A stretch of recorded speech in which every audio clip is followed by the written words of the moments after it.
So this particular collective may currently or will be in the very near future experiencing love. Something that feels like the Ten of Cups here is basically bringing a really nice, positive, comforting feeling for this collective. I feel like finally this has happened. So you may be somebody who's been single for some time, or you've been in a dating phase for some time. I see that there is a lot of love in this reading. There's a lot of forward moving emotions. So let's jump straight into it. Only take what resonates. It is a collective reading, and let's get into it. The first one is the Nine of Pentacles. So this to me is that card of being a Disney delusional princess. It's doing things that make you feel grounded, doing things that make you feel loved, nourished, and it's almost being in that I'm really grateful for life mode. I'm really grateful for this situation. This makes me feel really happy. I've just started noticing that the birds are chirping, for example. So it's almost that card of acknowledging that there is so much beauty in the world, acknowledging that there is so much that we've got to be grateful for, whilst ensuring that we do things to keep ourselves grounded, keep our energy protected, and ultimately keep refilling our cup, because that's what we want to do. We want to be in a position where we've got enough energy for ourselves and our own goals, but we've also got enough energy to pour into a connection, for example, obviously in a controlled manner. We don't want to be with somebody who drains our energy, but it's important that we are in a position to give our energy to the people that we want to give our energy to, where we know that it's valued, for example.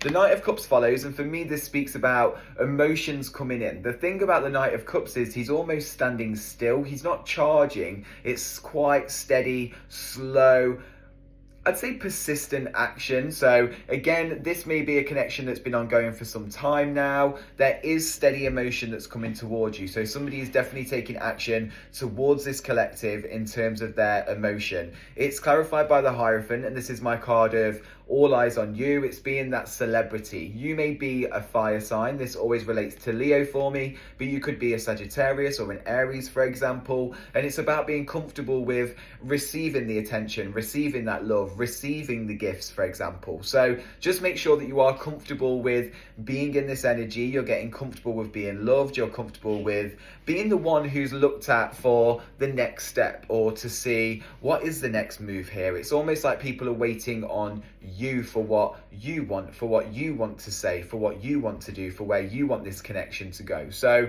if you do want this connection to grow, or you do want to be, you know, in a certain label with someone, for example, make sure that you are being clear with your communication, you're being clear with your intentions, and you're making it very obvious to this person what it is that you do want, because there is this energy of emotions coming towards you. There's definitely love coming towards this collective, but it's almost waiting for, how will you receive my love? Are you ready to receive my love? Do you want to receive my love? So just make sure that you are ready and open to receiving connections, and you're obviously doing that whilst using your discernment, because we don't want to just fall into connections. It's really important that we're with people who truly authentically align with us on a soul level and a soul desire, rather than just being an ego-driven thing, for example. And I always say to people who are going through no contact, or they're looking for love, make sure you're operating from your heart space, from what your soul desires, rather than what ego wants. I think a lot of people would break no contact, for example, but they don't do so because ego takes over, and that's 333 as I said that. So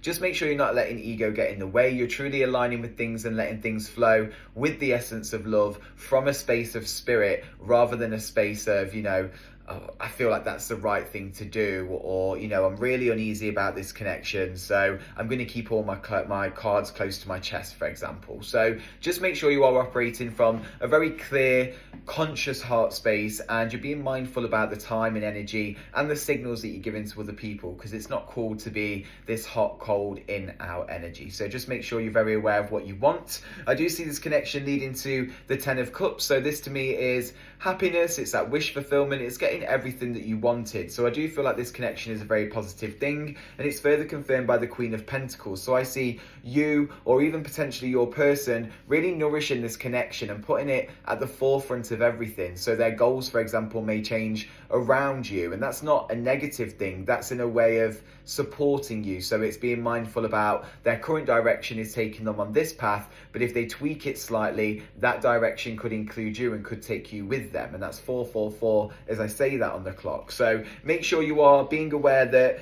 things do need nurturing. Even when we're with someone and we're in a relationship and it's very exclusive and we're committed to each other, we still need to keep doing the work. We still need to be given the roses. I'm really drawn to roses here, so roses or flowers could be confirmation. I mean, it literally has just been Valentine's Day, but it's about acknowledging that things do continue to need nurturing. Even if they're here present in the 3D reality, they still need nurturing. They still need some form of energy given to them. So just be mindful that even when this comes in, that you do look after it and you do cherish it and you continue to do the work so you can work on it. The Magician comes out to remind you that you are more than ready for this connection. You've gone through quite a lot, you've learned a lot of lessons, and now you've mastered all of the elements of the tarot here. So we've got the cups, the wand, the sword, and the pentacles, and you're ready to utilize these lessons, you're ready to utilize these blessings, and you know exactly what it is that you want from this connection and from this relationship. And this is the universe confirming to you here with the infinity symbol that this could be something that's a really solid foundation. It could really stand the test of time. It's just about committing to it and allowing this connection to flow. And I think entering flow state is really important. So we're not resisting communication, or we're not resisting the way we feel because we're scared. And once again, we need to let ego go. It needs to all come down to soul desires and what your soul currently craves in the current 3D reality. The final card is the Eight of Pentacles. So this to me goes hand in hand with the Queen of Pentacles, really. Even when you've got something in your hands, it's important to keep working on it, keep working on the connection, keep chipping away at the things so that you can stack up all of this beautiful energy and you can move forward and live a really beautiful life together. What I would also say there with the Eight of Pentacles is, for some members of this collective, you might be guilty of getting into a relationship or getting into a partnership and then almost abandoning your own goals or abandoning what it is that you believe in. You might sort of tweak and bend depending on the person that you're with.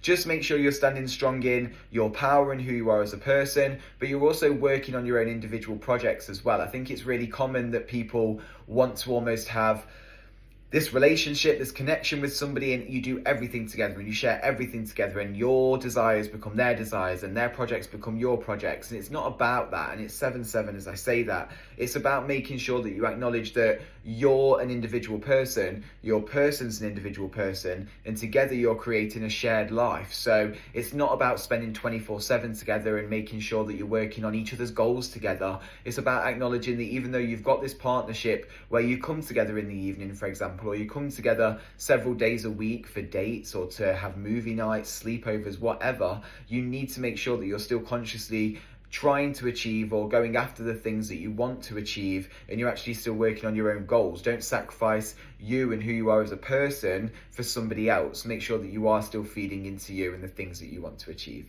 Please do drop me a comment and let me know if this reading resonated. I'd also appreciate if you could drop me a follow, because it helps the readings reach a wider collective, and I'll see you on the next one.